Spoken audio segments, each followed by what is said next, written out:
insane, dude. What the fuck? Holy shit, man. That's insane. This looks so small inside. Holy hell. Alright, I gotta start this thing and drive it out, so be right back. Hey guys, so super sweaty, but I just wanted to make a video on the S1 Lotus that I actually imported, that I just picked up. So if you guys don't follow me on Instagram, my Instagram is just my name, ANDREKLEBLEYEB. It's literally just my full name in one word. I just post everything on Instagram because it's just easy. I don't really post on YouTube much just because I don't really edit or feel like filming. If I work on stuff, I just kind of work on stuff. I do it and that's it. I don't really feel like setting up for filming or anything like that. But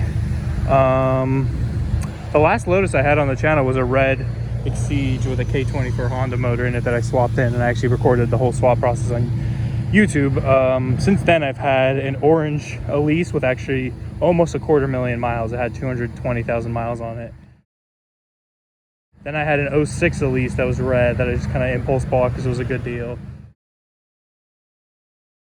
I eventually sold both, and then I bought this about 2 months ago in England, in Liverpool. I did not go there myself. I wish I did. It's kind of a bucket list goal to fly to England and literally drive, because you know you can take the what is it, not the ferry, the train or whatever to France, and then you can travel through France and Germany and stuff, because Europe is obviously a collection of countries, so that's kind of been a goal. But this is a lot more of a rough. For example, it was insanely cheap. It was like over $10,000 cheaper than like the average of what S1 sell for in the UK. So I just had to get it regardless of if it ran bad. If anything, I mean, because I wanted a Honda, I want a Honda swap this car either way. And it's running rough, the Rover. I drove it home from port actually 45 minutes, and it was a disaster. I was going like 40 miles and then in a highway where everyone goes 70 and having trucks honk at me. I think it's a fuel delivery issue, but I'm gonna get it in the garage soon to figure that out. I guess I'll try to clean out the fuel filter. That's Rachel's WX. She just actually recently sold her Volkswagen SUV that we were using to tow to track events. And we're also in New Jersey, because literally the last time I made a video I was in Arizona. We actually, anyone that follows me on Instagram, we actually moved to North Carolina, and we were like in the middle of buying a house that had 5 acres of land, insanely big land, big house, and then it also had a giant shop, like an 80 by 40 foot shop, 3,500 square feet, with like a kitchen, a bathroom, an office, insulated. It was absolutely insane. And that house deal fell through, so I never recorded any of that stuff. It's on my Instagram. I posted pictures, but I'll probably link pictures here right now.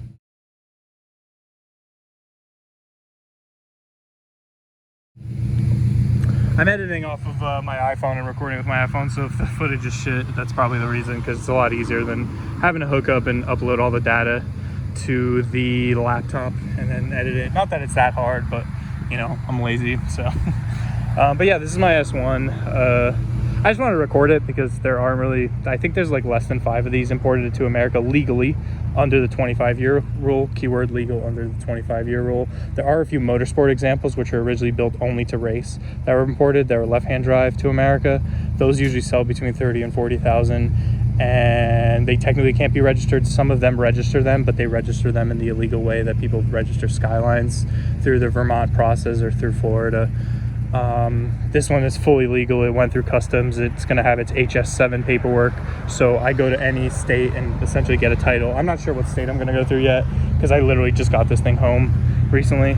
The soft top is off. I just pulled that off because we're cleaning the garage to throw this into, and I took the top off to make it easier to get in and out, because my god, this thing is a million times worse to get in and out of than a S2 Lotus, in case you cared. The sill right here is a lot higher than an S2. I guess an S2, they designed it so it's a little more friendlier.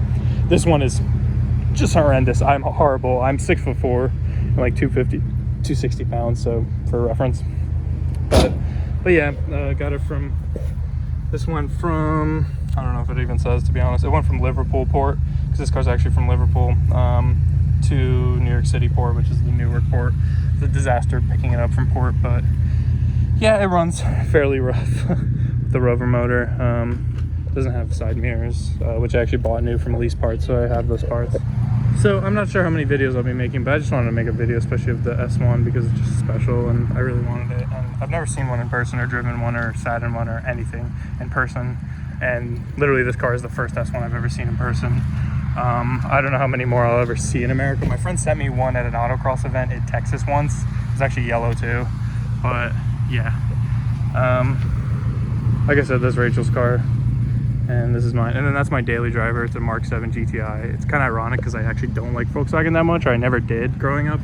And then I realized, like, I was looking for a daily sports car, and I realized like how much value the brand new 15 plus GTIs and stuff have for the money, and for, you know, what I paid for it, which is like 13,000. I mean, it's a great car. It has a catless downpipe, a rear sway bar, lowering springs, handles pretty amazingly. It's a DSG, and it's pretty quick. I think it makes like 330 wheel horsepower or something like that.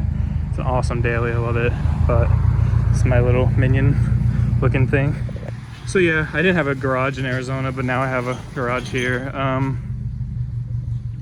I just try to remind myself that I built the M3 in my mom's one-car garage, so hopefully this isn't too bad. I actually have my M3 here up on here, the Tuna Battlegrounds that you guys helped me win, because truthfully it was all the supporters thing. I was actually watching old videos, but it's kind of crazy how much support this car had, and then the 100,000 subscribers.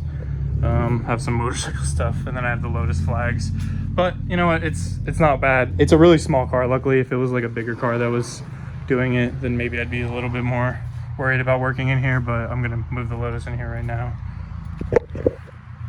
See this start it. Yeah, let's see. Oh yeah, getting in is a lot better when there's no top on.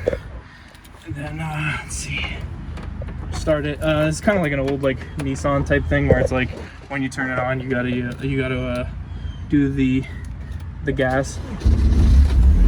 Yeah, you gotta gas it a little to keep it running for the first bit. I guess idle air control valve problem. Like, I'm gassing it right now to keep it throttling or on. But this car is super minimalist. There's normally a radio here. It's deleted. Crank up windows. Just heat and air. No AC. No ABS. Full manual brakes. Headlights, I think, turn on like that. Pretty cool. The weird thing is actually the stocks.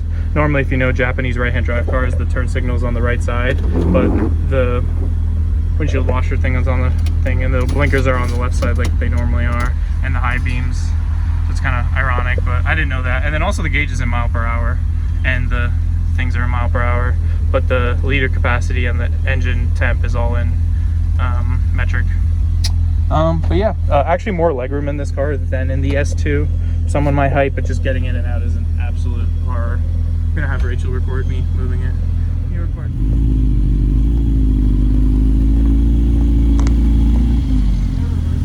Yeah.